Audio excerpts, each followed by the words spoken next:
So, hey guys, today we're going to be talking about board breakers and why they kind of just suck right now.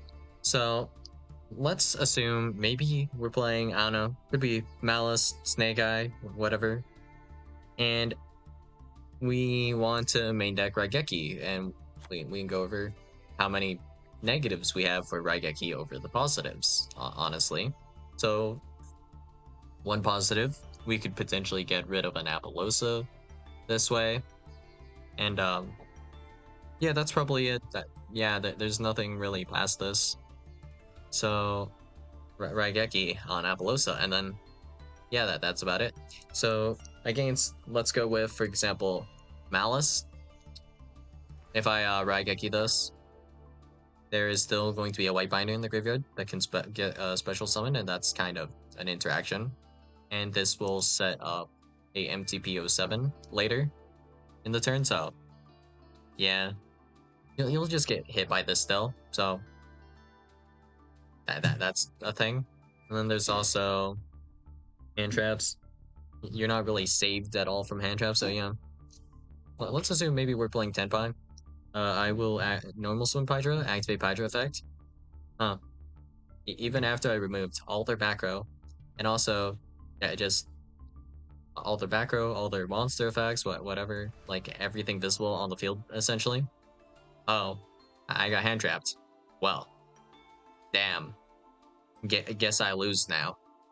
That's Raigeki for you.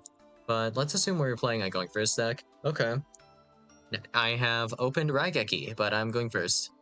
What do I do with this? Absolutely nothing. I can't do anything with Raigeki. The only thing I could do, well, it depends on like the exact deck, but I can like set Raigeki as a bluff. I can discard Raigeki for cost of something. And yeah, that's it. So overall, not very useful.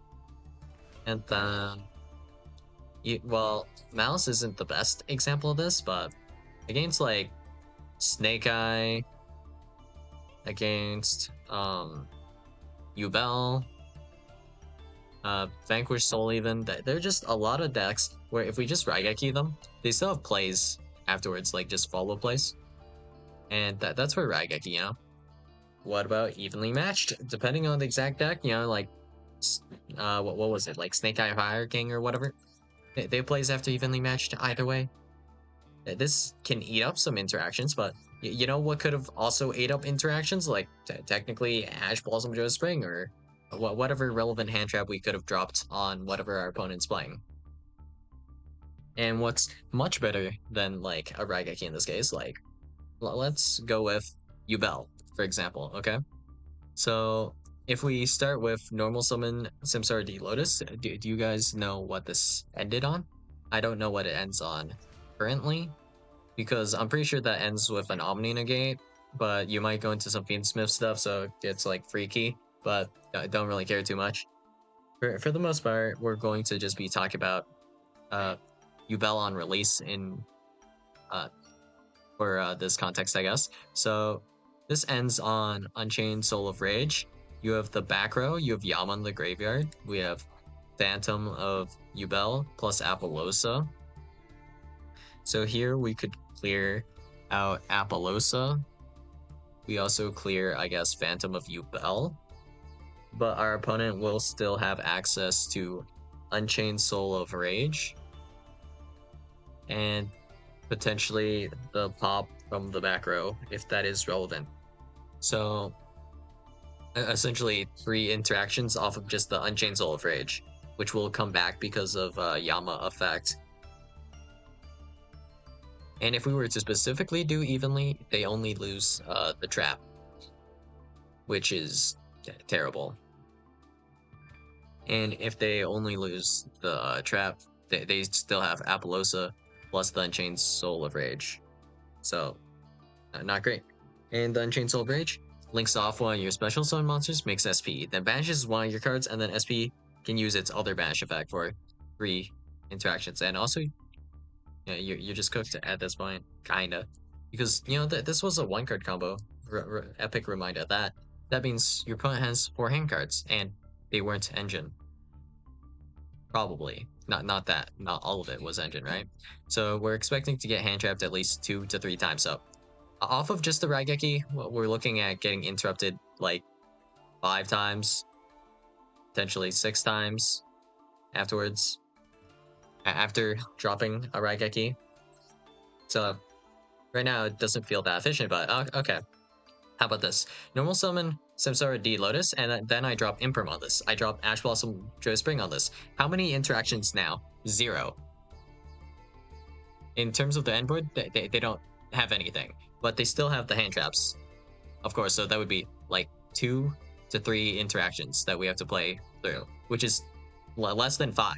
And 5 is the theoretical that we would have to deal with after dropping a Raigeki. And yeah, that's how it works for a lot of decks now. They have some play after like a Raigeki or some board wipe type stuff. And sometimes they even have follow-up. So in this case, you don't have any follow-up, kinda. Wait, do you? No, wait, you have follow-up because Unchained Soul of Rage allows you to add back like a D Lotus or some other starter. Oh yeah, they have follow-up after you Raigeki them too. So even if they were to like draw 0 cards for a turn, next turn, they could just normal summon D Lotus and then combo off. But again, yeah. So simply put here, board breakers are too inefficient to be generically run. If we were playing specifically going second, the plan here would simply be, I guess, that there will be no turn 3, so none of that other stuff matters.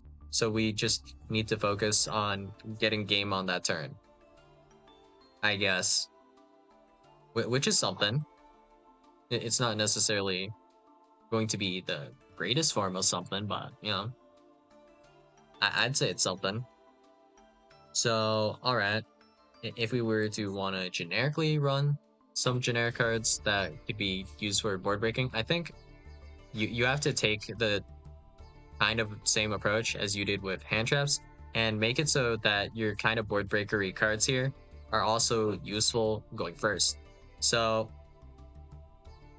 there was a card, I don't remember exactly the name, which is a struggle, but let's see, destroy monster, and then we should go to quick play spell, and we should be able to find it somewhere here. Do we need to filter by SR as well?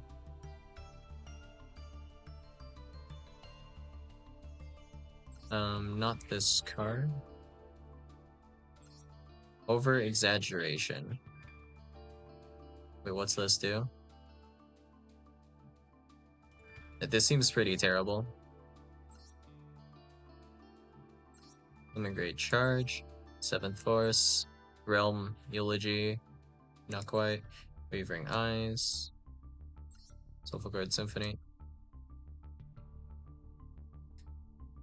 and aha, final bringer of Ventimes. So this I think is just a little bit too inefficient, but yeah.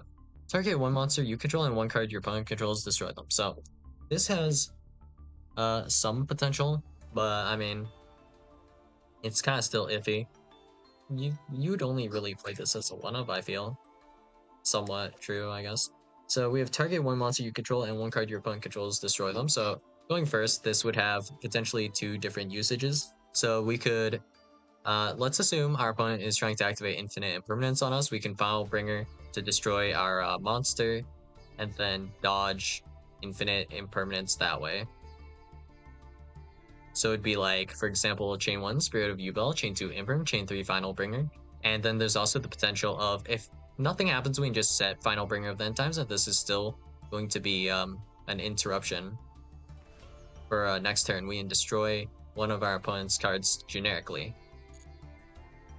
And I feel like we could use more cards kind of like this, but we'll see if they get there. I believe Mellotronus might fit this category as well. Target 1 face-up non-token monster your opponent controls, which will summon 1 monster from your wherever with the same type, attribute, and or attack, but negates effects. And if you do, negate that target monster's effect. Also, after that, if these monsters have the same name, you can banish both face down. Your opponent cannot activate the target monster's effects in response to this card's activation. Let's see. Control summon, negate its effects, negate that target monster's effects, and then banish both face down. Yeah, if they have the same name. Okay. So in a mirror, this seems like pretty decent because it banishes face down. If I was going first, I could use this as interruption. If I am going second, I can use this to technically, I guess, like, board break, right? So, like, assuming I also run White Binder in my deck, I could banish your White Binder, prevent it from activating, and it would be banished face down. So you would no longer have access to that White Binder. I mean, that sounds good, but mostly in this context, I'm feeling like it would be best in a mirror. So it's not like as generically usable as Filebringer of Then Times. I mean, the effect's kind of cool on Mellotronus at least, but Filebringer, I think, is going to be a good bit better, just generically. But then, like, the actual effect right here isn't that generically usable. Like, there are decks that definitely need monsters on the field. Like, for example, Sprite, you would need your monsters to remain on the field, so you can't really just Final Bringer of the End Times your monsters away. So, a little bit lacking situationally, but still, like, more in the right direction. Right now, I just feel like we don't have any card that is, like, as, like, even relatively close to the strength of something like a Raigeki, but also, like, able to be activated on your opponent's turn as well with, like, Filebringer of the End Times here, right? We would need something, like, a bit stronger and also, like, splashable, I guess. Filebringer is, like, pretty damn close, though, actually. I think what this is missing is that, well, let's see. Probably, I think, the fact that this has to destroy a monster you control, if this just destroyed not just a monster, but any card you controlled, I think that would be a little bit better.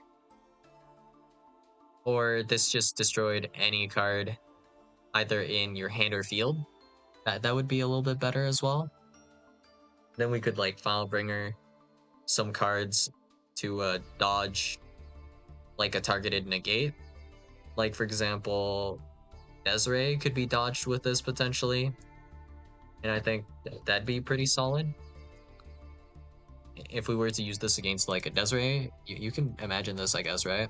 So let's say we activate, I don't know, just a moderate card. So let's go with Branded Fusion, I guess, is fine.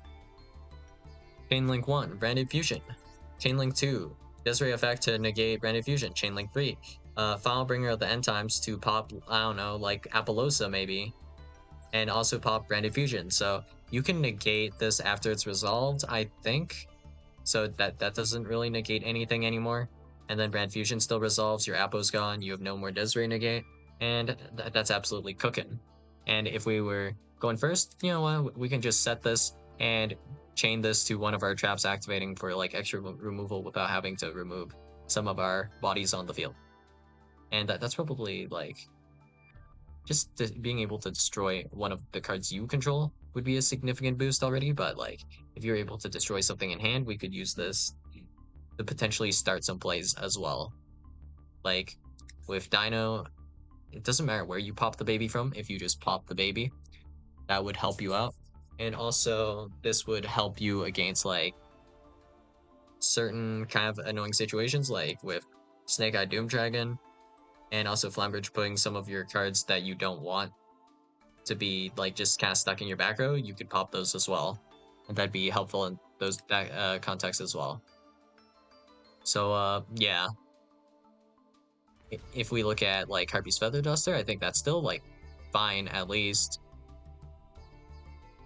It'd be a sad day when you actually genuinely have to play Red Reboot because, well, Harpy's Feather Duster could be just too slow and not really usable. So that is big sad. And actually, now that I think about it, Red Reboot is kind of just better. And the context for this simply is that the Sevworm cannot negate Red Reboot. And yeah, that's about it.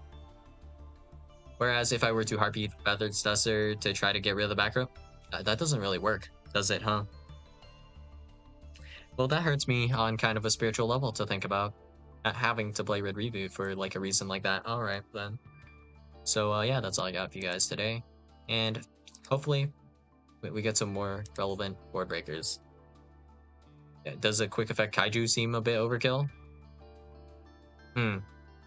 Maybe like tribute one monster you control and one monster your opponent controls or something. But how would we trigger it? No idea. So yeah, that's all I got for you guys today, and I'll see you guys in the next video. Bye.